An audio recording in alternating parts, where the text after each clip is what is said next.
Hi, Angela. Hi, Beverly. It is so good to see you today, and I'm so excited that you had the opportunity to come out and go through the garden with me so we can see how our patience paid off. Patience did pay off because this garden looks astonishing today. Well, I tell you, right after the freeze, I know, or the event, I should say, I know you had your own challenges with your own garden, Right. But it did look a bit bleak out here. It really did. It was kind of devastating to a lot of people. Yes. And the immediate emotional reaction was to just sort of get out and get rid of everything that looked dead. Even though we really didn't know at the time what was and what wasn't. Right. So we advised a lot of people to take their time, have a little patience, and see what the garden would do afterwards. Right. And then, of course, we went from the Arctic to the tropics in 4 months. Now we're in the rainforest. We're in the rainforest. But it's kind of amazing to see how nature responded to that and what surprises we had and what actually came back. It's incredible. And, you know, we were talking earlier, the things that have come back, which are the majority, even things that we would have assumed would be more tropical and not be able to withstand it, have come back with such vigor. But I've noticed even almost more disease resistant in a lot of cases. I know, like with salvias and with roses, given 3 weeks of complete rainfall and clouds, I'm not seeing any leaf spot. I'm not seeing any black spot. I know the gardens are healthy, which has a lot to do with it. I know these plants are well established. Yes. That has a lot to do with it. But what is your thought on that? Well, you know, as you mentioned, you have excellent bed prep out here, and you have a very good natural feeding program. Right. And so just like anything else, when you don't force plants and they don't go through those big, flushes and then, they really do better over long range. But I think some of it is just nature too. Nature has survived for a long time before we were here and discovered all of these plants and brought them into our gardens. Right. And it has its own survival techniques, and I think one of them is when things are put under stress, they have a tendency to respond with that sort of survival instinct, and then maybe work even harder to flush back out afterwards. So I really do think it's all about the idea that nature is geared to survive and adapt. Well, the first thing we did after the event was to come through and feed with Arbor Gate Food Complete and put down a light layer of Arbor Gate Compost Complete to help that soil recover first. And I think now, given this extraordinarily long wet season we've gone into, because we went after that event was fairly dry. Yes, it was. And then we went into a long dry spell. Now we've flipped the coin and it's been nothing but water. So I think it's time to do it again. I think so. And immediately after the event, what we were worried about was giving the plants the tools that they needed. Right. That little extra boost of nutrition, and then the idea of compost, which reestablishes soil biology, which helps that nutrition work. So it's really it's not any one thing that you do, any one specific protocol that makes the difference.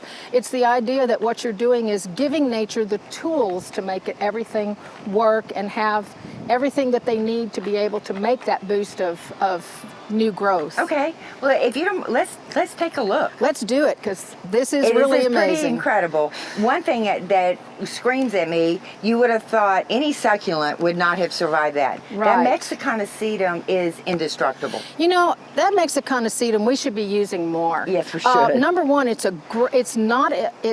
wonderful spreader, but it's not anywhere close to being invasive. It is not. It works very, very well in combination under some of your taller perennials. Right. It looks beautiful at the feet of things. It's pretty all summer long, but then when it has that burst of bloom in March, it's just a highlight. The bees love it, which is another good thing about that little sedum. But it's also a good mat former, and anything that forms a tight enough mat will suppress weeds. Yes. And we love anything that suppresses weeds. Yes, we do. Yes, we do. Well, I want to step over here for just a minute and point out one that probably was. Well, there's a lot of surprises, but this Malokia is a huge surprise to me. not only from the freeze aspect, but the rain. Yeah, that really does surprise me because it does like it high and dry. And so for the fact that it's gone through both of those extremes and still done so well is really amazing. And again, this is one that's super, super popular with pollinators. Yes. And we're always looking for things we can add that supports pollinators. Right on cue. And again, this is that new Flora Glory Mexican heather. Yes. And I love it because the bloom is larger and out on the tips. Because typical Mexican heather you have to stand on top of to see any the flower, blooms. but it comes in white, lavender, purple. It's a real winner. Yeah, that is a winner. That's a very sweet little And plant. one of my all-time favorites is Heliopsis Summer Sun. It has spread itself throughout these gardens, and I love that. Yeah. And look at the size of that. It hasn't been that long since we got over the event. And it's up in full bloom, and we'll do this all summer long. Right. And you know, little pops of color are very, very happy, Yes, they especially are. that bright sunny yellow. And then, of course, the indestructible salvias. We've got Henry Duelberg and Augusta Duelberg here. Yep. Remarkable. And you look at the orange scepter buddleia coming up over there. It really surprised Isn't that me that that incredible? one came back because Yes. that is definitely a dry, warm, weather-loving plant. Yes. And a monster, though. It does. I have a 6-foot tall fence and it climbs over Yes. the top of my fence, and it's perfectly happy to take a shearing if you want to get it back into something low and tight and flush back out again. And we were also commenting on that skeleton leaf goldeneye. And typically, you know, like you said, we plant it more for texture than bloom. Yes. But oh my goodness, has it done itself proud this year? Right. It is an extremely valuable texture plant. You can Yes. tell that in the combination with the agave in front of it right now.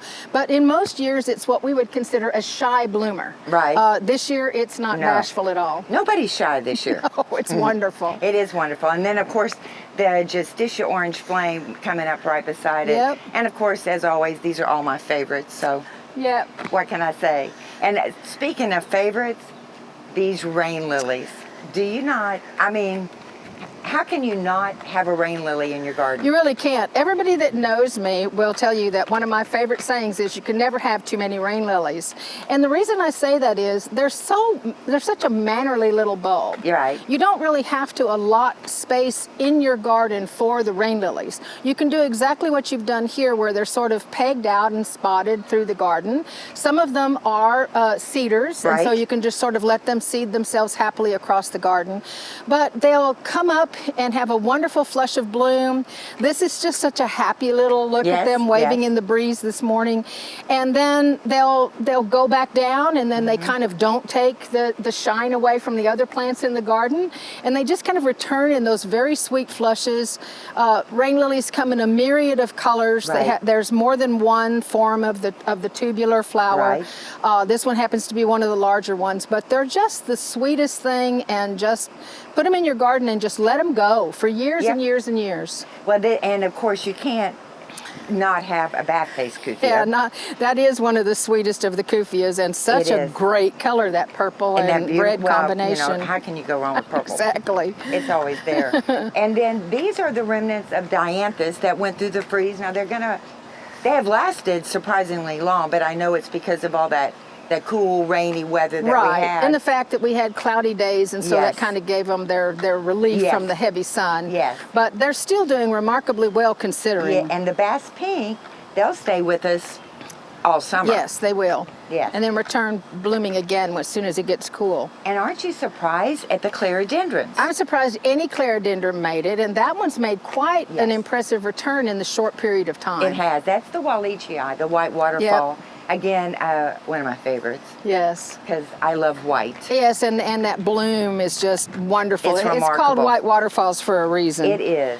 You know, another superstar that has just shown is one of your grandma's favorite plants, an Althea or Yes. Rose of Sharon. You know, these have been literally in cottage gardens Yes. for decades and decades and decades. They're really, truly adapted to Texas. Right. They come in a rainbow of colors. They do. And the nice thing is you can sort of train them as a big shrub, or you can train them up as a single or multi-stem tree. And you know, they'll even shine in a container.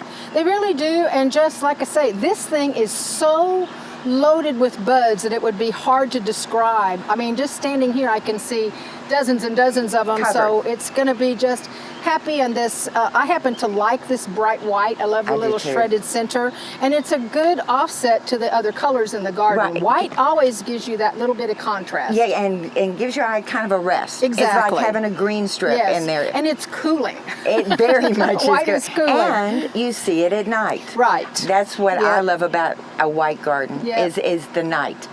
We have to do a video on that. We should. Yes, we should. That'd be a lot of fun. So another one is crinum. And I think Dr. Welch said he'd never met a crinum that had died. Exactly. I think that's so true. And I think he's right, because I have left some from occasion when I've been transplanting or dividing and sort of left them on a table on the patio for weeks and weeks and weeks, and they never back off. And the lovely thing about it is when we do get these wet weather periods, they rebloom quite nicely. They and do. when they're not in bloom, they have that wonderful strappy foliage to look at. And what a nice cut flower. They really are. They really are. Another one that has just absolutely, we talked about the rain lilies, so we're talking about heirloom bulbs now, really, basically, is what we're doing.